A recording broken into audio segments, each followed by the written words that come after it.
What if I told you that I have 5 brand new Final Fantasy decks for you to try on Tuesday next week when Final Fantasy releases on MTG Arena? Thank goodness. I'm so glad you responded so well to that, because that's exactly what we're doing. I'm telling you about 5 decks, so that just works out perfectly. So let's just get into that.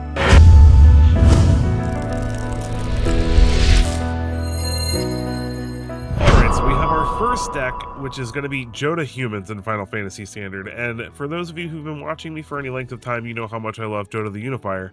And there are so many legends in this set, and especially legendary humans, which is where I tend to go with Jodah, because keeping it all to one creature type lets us have even more 5-color lands in our deck.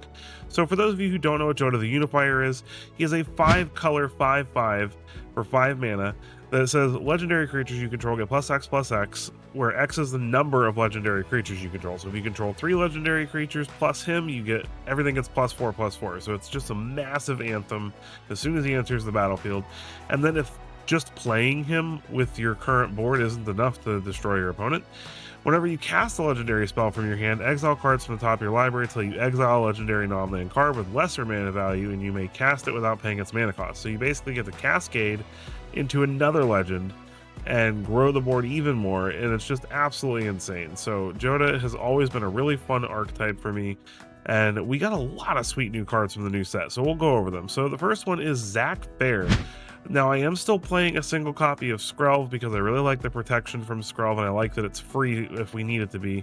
But Zac Fair gives us an additional 1-drop that can protect our other creatures.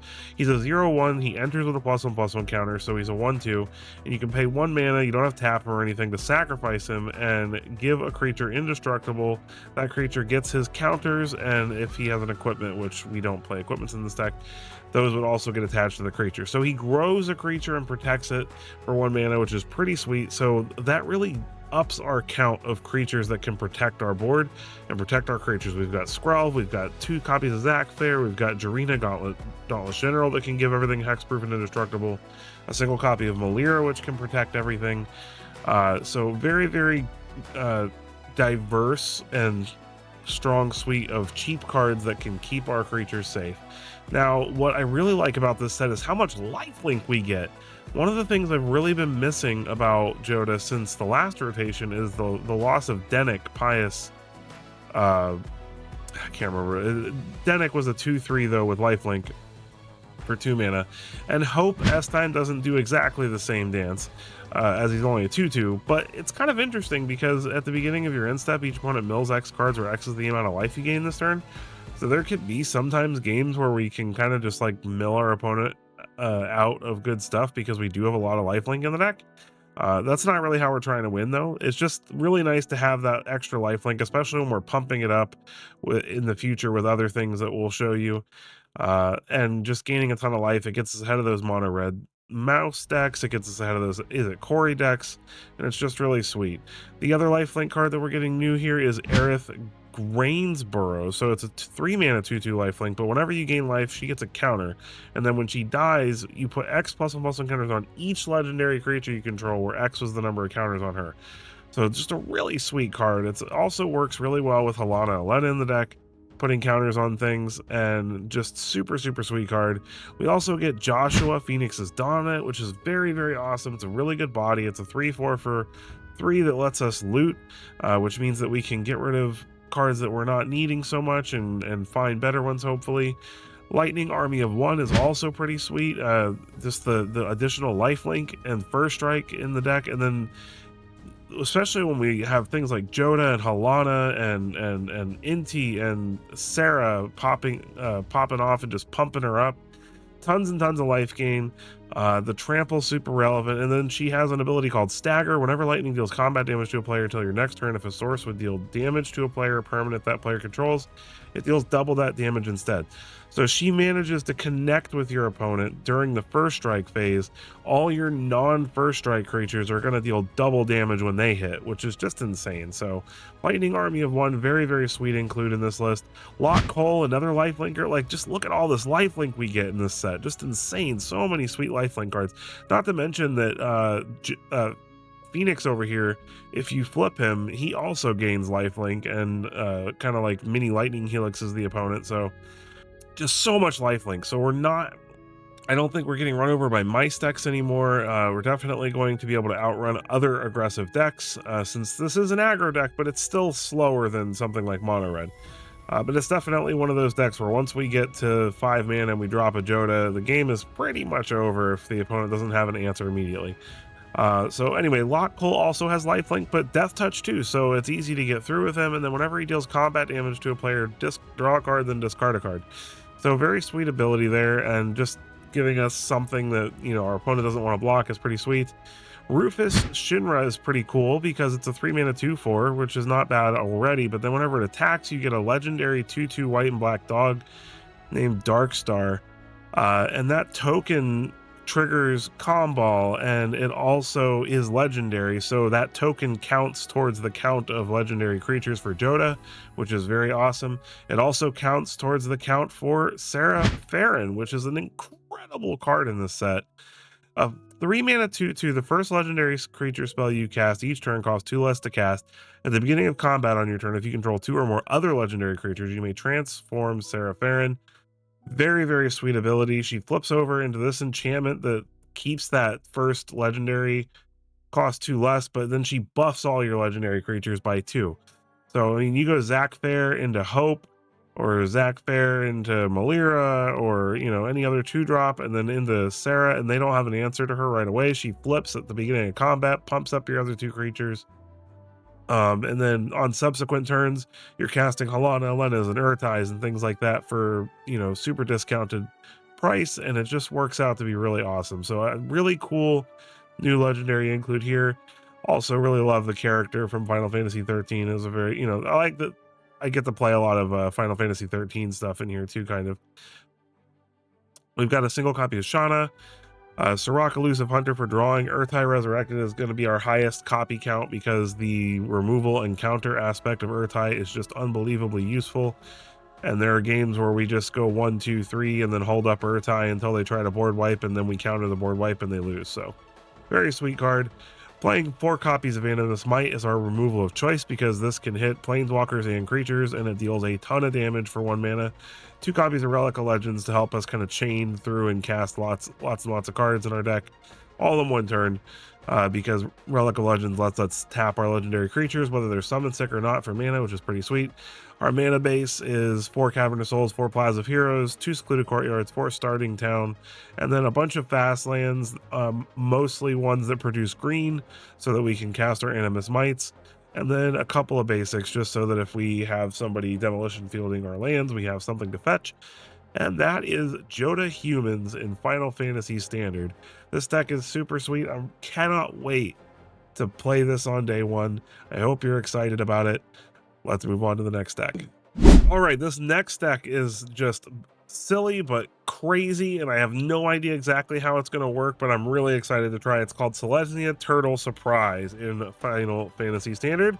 And what are we built around? We are built around Ancient Adamantoise. So this is an 8 mana 8/20. I talked about this in my top 7 video, with Vigilance and Ward 3. So it's very difficult to remove, very high ward cost, and then damage is not removed from this creature during cleanup steps. So that means if it takes damage on 1 turn, that damage stays permanently until the creature dies.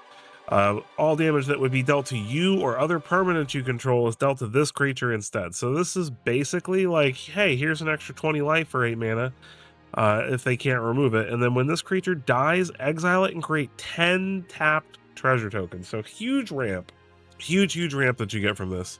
And just an absolute beast of a creature. Like, oh my goodness gracious. So what are we doing with this? We're playing Smuggler's Surprise. So Smuggler's Surprise is a spree spell that you can pay 1 green and then you can spree and add additional abilities. So for 2 additional, you can mill 4 cards and put 2 creature or land cards from among them into your hand. For 5 additional, you can put up to 2 creature cards from your hand onto the battlefield. And for 1 additional, you can give creatures you control power 4 or greater, indestructible, and hexproof till end of turn. Now, why this is relevant is mostly for the 5 mana additional. So for 6 mana, you can put 2 creatures on the battlefield. And as you can see, by the suite of creatures that we have in this list, we can get way more than 6 mana worth of creatures onto the battlefield at instant speed. So Smuggler Surprise is an absolute house of a card. Imagine putting 2 of these onto the battlefield at once. I'm really curious to see how these two things interact with each other.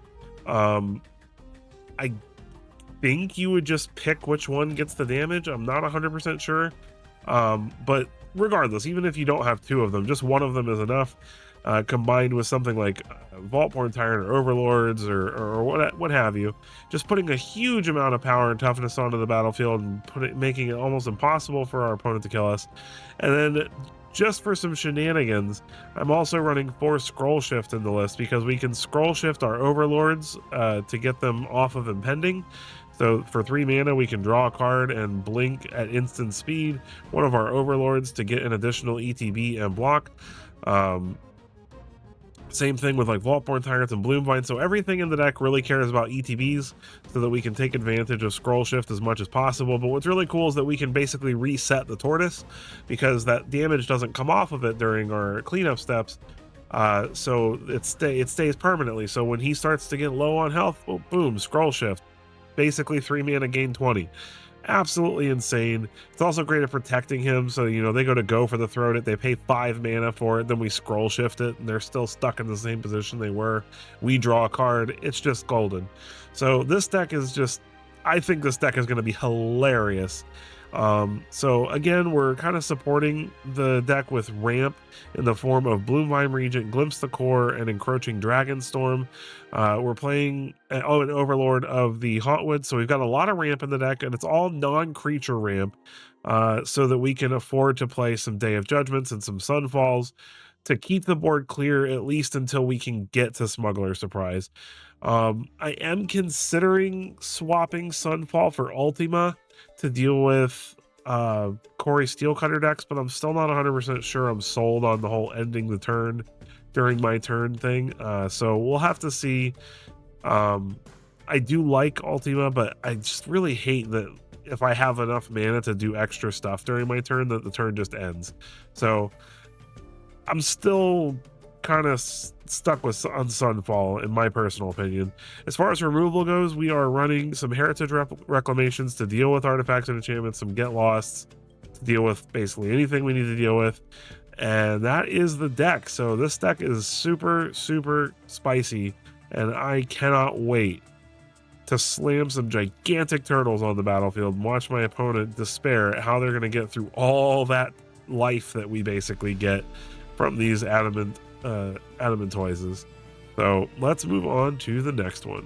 All right, third on the list, we have another one that I am really excited about. This is super janky and spicy, but I think it's got a real shot of just being absolutely nuts at the same time. So this is Yuna Reanimator in Final Fantasy Standard, and boy, I talked about Yuna in my top 7 too, so let's go over Yuna real quick. She's a 5 mana 3/5. During your turn, Yuna and enchantment creatures you control have Trample, Lifelink, and Ward 2. So she's pretty difficult to remove. She's got an additional 2 that you got to pay, so your opponent needs to spend at least 4 mana in most cases to remove her. So the likelihood that she's going to stick around at least the turn you play her, especially if you're on the play, is relatively high. And then the rest of the deck is built around milling stuff or discarding stuff into our graveyard for her to reanimate with her second ability, which says at the beginning of your end step, return up to 1 target enchantment card from your graveyard to the battlefield with a finality counter on it. Now, what are we reanimating? Summon Bahamut and Summon Knights of the Round. So these were also my little cheat cards that I talked about in my top 7. So Summon Bahamut is a 9 mana 9/9 flyer with 4 chapters. So these are the new saga creatures. So these creatures are technically temporary because, like sagas, once you get to the final chapter, they get sacrificed. So that's why a lot of them have a lot of chapters to help keep them around. But it destroys a permanent when it enters. So as soon as it enters, you get that first chapter and it destroys something, and then your opponent still has to deal with Yuna and a 9/9 flyer. If it survives until your next upkeep, you get to destroy another permanent. And then Knights of the Round is kind of a similar situation in the fact that it's an 8 mana 3/3 indestructible, but when it enters, it's going to make 3 2/2 Knight white white knight creature tokens, and then it's going to do that for 4 consecutive turns, and it's indestructible, so it's really hard to get rid of. It has to be dealt with some form of exile, or board clear that exiles, um, or negative effects. So I mean, it's not impossible to get rid of this. There is nowhere to running around in the meta right now, so it's not like this is an impossible to beat card. But even if they do know where to run this, you still got 6 power and toughness split across 3 bodies just from one enter the battlefield, and then you still have Yuna around to continue to reanimate things. So just absolutely insane reanimation targets here. And then as far as other saga creatures that we have to get back, we've got Summon Fenrir, which is basically going to kind of help us ramp. So we're not crazy on the ramp strategy. We can use Collector's Vault to both discard things and get treasures and ramp us into Yuna, and then Summon Fenrir. So we're pretty much only going to be casting Yuna a turn early in most cases, but that is good enough. Because if we can cast her on turn 3 or 4, when our opponent is on the draw, then it's very unlikely they're going to be able to pay that ward cost to remove her, and a very high likelihood that we will be able to get one of these awesome big enchantment creatures onto the battlefield. We've also got a single copy of Summon Leviathan, which is a 6/6 with Ward 2 that says return each creature that isn't a Kraken, Leviathan, Merfolk, Octopus, or Serpent to its owner's hand. So basically wipes your opponent's board, bounces all your stuff back to your hand too, which, you know, sometimes can be inconvenient, but it's kind of like a last resort type thing, you know, that we can do to just make sure we don't die to anything. And then Summon Titan is a 7/7 reach trample for 5 mana. This isn't even an unreasonable card to just cast, with the first chapter being mill 5 cards, and then we can return all land cards from our graveyard to the battlefield tapped, which works nicely because we're self-milling anyway. And then until end of turn, another target creature you control gets trample and +X/+X, where X is the number of land you control. So very strong effect. And then to support this plan, we're playing 2 Kiora the Rising Tide, because getting a bunch of stuff and then getting to make an octopus with this is super sweet. The octopus and her as a merfolk actually happens to summon work pretty well with Summon Leviathan, as they don't get bounced.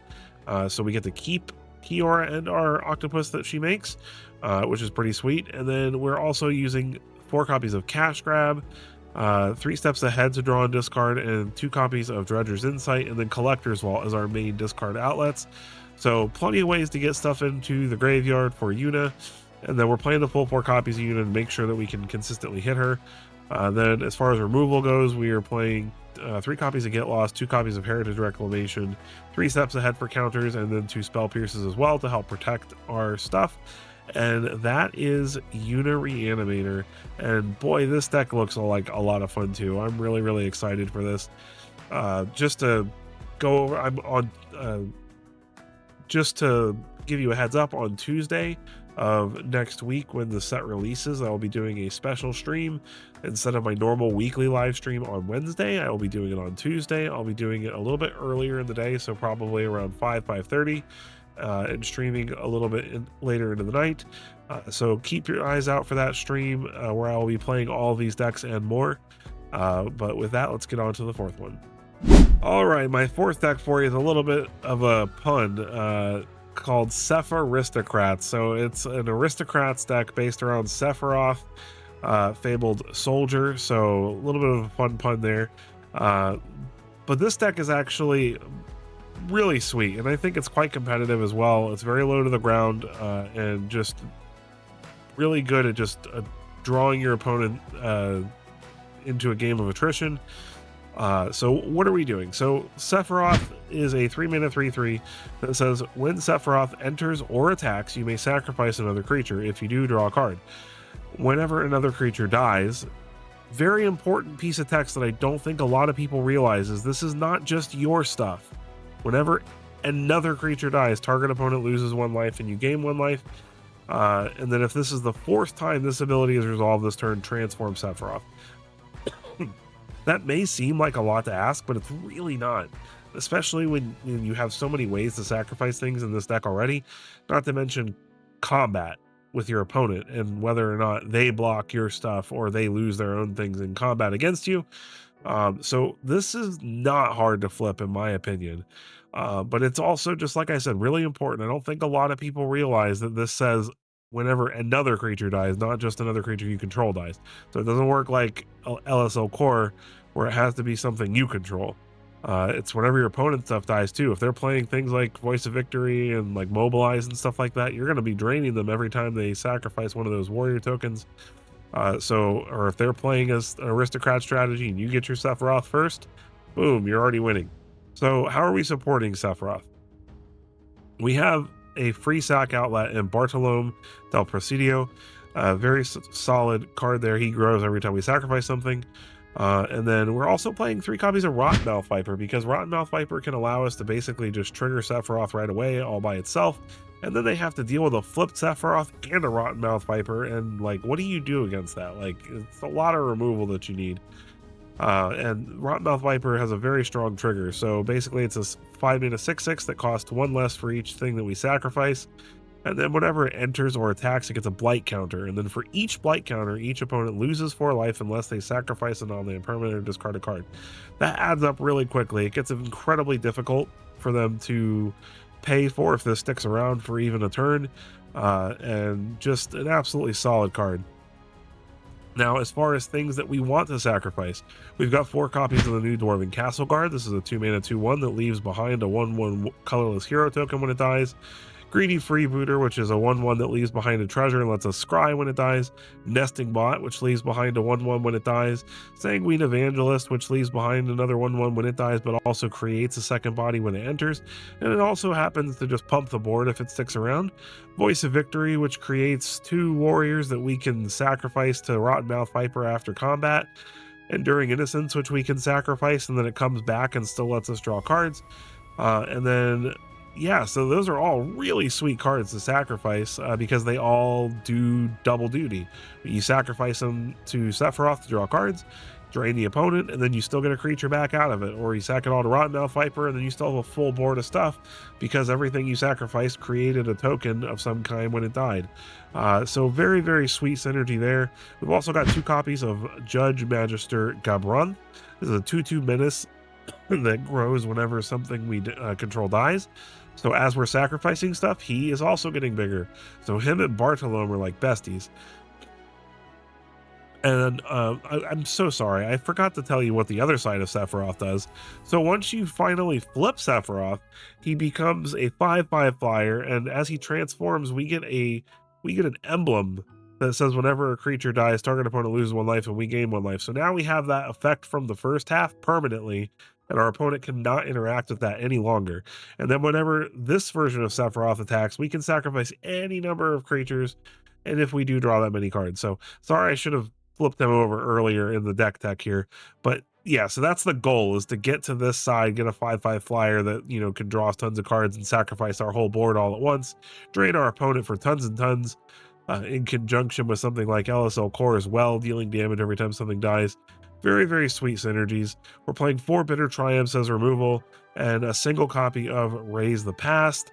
We're very much all in on the creatures, so we're not playing a ton of removal or a ton of interaction. We really just want to drain and gain the opponent as quickly as possible. And then the single copy of Raise the Past is sweet because we can bring back all our Greedy Freebooters and Dwarven Castle Guards and Nesting Bots and LSO cores and voices and just all the crazy stuff that we have that, you know, our opponent's been trying to remove the entire game. Get it all back, sacrifice it all, drain the opponent for a whole bunch, and just keep doing it. So very, very sweet deck. We also get access to Midgar, City of Mako, which is probably one of the only adventure cards I think is actually worth playing for the adventure lands, that lets us sacrifice an artifact or creature to draw 2 cards. And then we've got a couple ways to make tokens also in the land base in Fountainport and Great Russian City, as well as Dalkovan Encampment. So we've got a lot of synergy in this list, a lot of ways to make tokens and little things that we can sacrifice. And I feel like this deck can just absolutely outgrind anything. It gains a ton of life. It gains, you know, just tons of value, drawing lots and lots of cards. So very sweet deck. I think this is probably the most competitive of the lists that I've shown you so far, if I'm being 100% honest with you. But I'm still really excited to try this out. I think it looks really fun, and I think it'll be a great deck to rank up with on day 1. So let's get into that final deck. All right, and here we are for the final fantasy deck.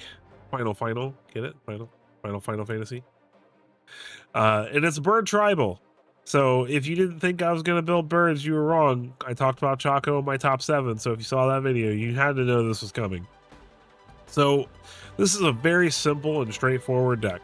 We're playing all the new Chocobos from, well, not all of them, but all the good Chocobos from the new set. So we've got Choco, Seeker of Paradise, which is a 4-mana Bant 3/5 that says whenever one or more birds you control attack, look at that many cards from the top of your library. You may put one of them into your hand, then put any number of land cards from among them onto the battlefield, tapped, and the rest into your graveyard. And then it has the bird landfall trigger from the set, where Choco gets +1/+0 until end of turn whenever we landfall.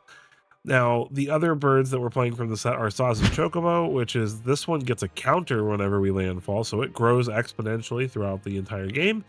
And then Traveling Chocobo, which lets us look at the top card of our library at any time, play lands, and cast birds from the top of our library. And it doubles up on birdie triggers, which is super awesome.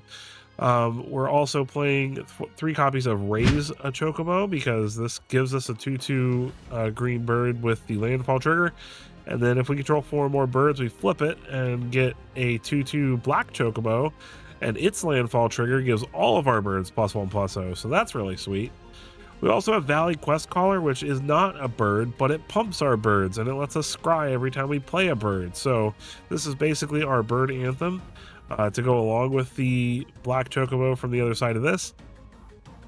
And it's just a solid card. It's a 2-mana 2/3. They work really well in multiples. Great thing to copy with Mockingbird. So we've got a couple of birds that are not from the set. We've got 4 copies of Healer's Hawk, because it's a flying lifelinker that we can pump up and deal damage with Barts, which I'll talk about in a moment, as well as it's important to have more than just the 4 1-drop Saz's Chocobos. When you're playing something like Valley Quest Caller, you really want to be able to have a 1-drop to pump to attack to make this an aggressive strategy, right? And Healer's Hawk's probably one of the best because it's got lifelink. So, we play Healer's Hawk, we play Valley Quest Caller, we follow that up with Traveling Chocobo, we follow that up with Choco, and it's all really sweet. So Mockingbird is also really nice because we can copy anything. We can copy Traveling Chocobos, we can copy Saz's Chocobo, and now it has flying. We can copy Valley Quest Caller. Now Valley Quest Caller is this version of it is a bird, so it gets pumped, but it also is flying, so it's really sweet. And then we've got 2 copies of Plume-Creed Escort to protect our things. The flash flying with giving hexproof is very nice. We've also got Barts and Boko. So this is a super cool card. It's a 5-mana 4/3, but it has affinity for birds. So for every bird we control, it costs 1 less. And then when it enters, each other bird you control deals damage equal to its power to target creature an opponent controls. This is really sweet, especially if our Healer's Hawk is a 2/2 or 3/3. We gain some extra life from that. Or if we slap a Sheltered by Ghost onto something and then cast Bart, we'll get to gain the life from that lifelink that the Sheltered by Ghost provides. And it's just a really solid card. I really love this card. I think it's hilarious, and it also happens to be it's a human bird, so if we have a Traveling Chocobo on the field, we get this trigger twice, so that's pretty sweet too. And then as far as removal goes, we're playing 2 copies of Get Lost, 2 copies of Shelter by Ghost, and 2 Dazzling Denials to just kind of give some versatility to our removal. We've got 4 copies of Fabled Passage, just because there's a lot of landfall triggers in the deck, so we want to make sure we at least can trigger those twice sometimes. 4 Cavern of Souls and Secluded Courtyards to make sure that we can cast all of our birds without too many problems. And then single Restless Prairie, a couple of fast lands, and some basics to fetch with the Fabled Passages.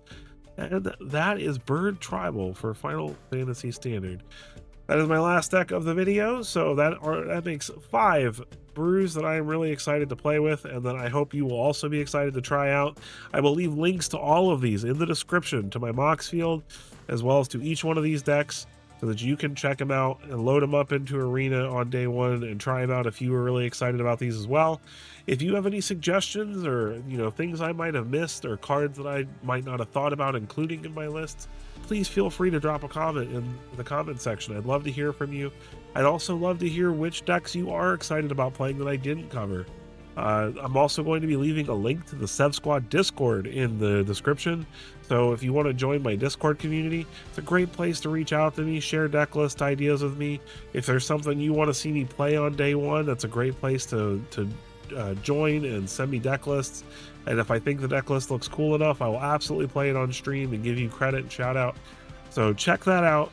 It's absolutely free. You don't have to be a member of my channel to join it, but if you do want to become a member of the channel and support me in that way, you do get exclusive benefits in that Discord channel, access to things that the regular members of the channel do not get.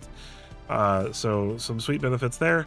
And yeah, so I'm really excited about this set. I think that it's a lot better than people are giving it credit for. I think there's a lot more cards in this set that are going to do well than the people might originally think. I feel like Tarkir felt a lot like that too, where people were kind of like, is it really going to make a difference in standard? And then it ended up making a pretty big difference in standard. People were like, Core Steelcutter is the only good card from Tarkir, and it's like, yeah, that was the best card, but it definitely wasn't the only card that made an impact. So really excited about this set, really excited to try it out with you guys. Tuesday at 5 or 5:30 I will be doing my live stream for the release day debut of Final Fantasy, and I can't wait to spend that time with you. So with that, I will catch you in the next one.